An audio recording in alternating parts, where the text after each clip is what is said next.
আইন শৃঙ্খলা থেকে অর্থনীতি, দুর্নীতির তদন্ত থেকে অনুপ্রবেশ রোধ, ক্ষমতায় এসেই প্রথম 100 দিনের রোডম্যাপ তৈরি করে ফেলেছে শুভেন্দু অধিকারীর সরকার। আর কি কি থাকছে নতুন সরকারের 100 দিনের কাজের তালিকায়? জি 24 ঘন্টা এক্সক্লুসিভ।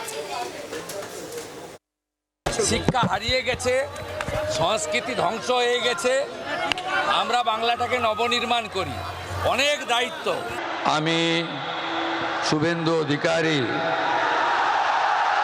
ঈশ্বরের নামে শপথ করিতেছি যে বিধি দ্বারা স্থাপিত ভারতের সংবিধানের প্রতি আমি অকৃত্রিম নিষ্ঠা ও আনুগত্য পোষণ করিব।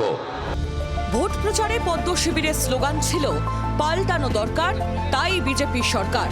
বিধানসভা ভোটে সরকার পাল্টেছে জনগণের রায়, এবার প্রতিশ্রুতি পূরণের পালা। সূত্রের খবর, ইতিমধ্যেই সেই কাজ শুরু করে দিয়েছে গেরুয়া শিবির।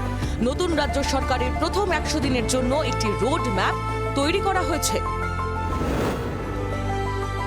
শপথ গ্রহণ অনুষ্ঠানের পরেই বাংলায় সুশাসন প্রতিষ্ঠা সহ একাধিক বিষয়ে নতুন সরকারের, বিজেপির সরকারের, শুভেন্দু অধিকারীর সরকারের রোডম্যাপ তৈরি। 100 দিনের একেবারে পোক্ত রোডম্যাপ, যে রোডম্যাপে বলা হয়েছে সুশাসন প্রতিষ্ঠা করাই এই সরকারের প্রথম এবং প্রধান লক্ষ্য। সূত্রের খবর, সুশাসনের পাশাপাশি রাজ্য সরকারের অগ্রাধিকারের তালিকায় রয়েছে পূর্বতন তৃণমূল সরকারের বিরুদ্ধে দুর্নীতির অভিযোগের তদন্ত, আইন নিজের হাতে তুলে নিতে না দেওয়ার ব্যবস্থা, সীমান্তে কাঁটাতারের জন্য 45 দিনের মধ্যে বিএসএফকে জমি প্রদান, 100 দিনের কাজের মেয়াদ বাড়িয়ে 200 দিন করা, রাজ্য সরকারি কর্মীদের জন্য 7ম বেতন কমিশন বাস্তবায়ন, প্রধানমন্ত্রী আবাস যোজনায় ঘর পিছু প্রায় 3 লক্ষ টাকা সহায়তা, বাংলায় বিভিন্ন দেওয়ানি বিধি চালুর পদক্ষেপ, দ্রুত উন্নয়নের জন্য কেন্দ্রীয় সরকারের সঙ্গে যৌথভাবে কাজ।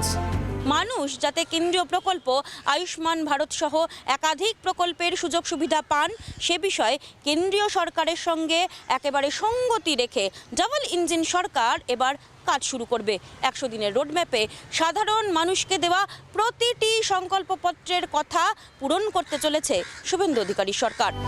সংকল্প তৈরি রোডম্যাপও এবার বাস্তবায়নের পালা।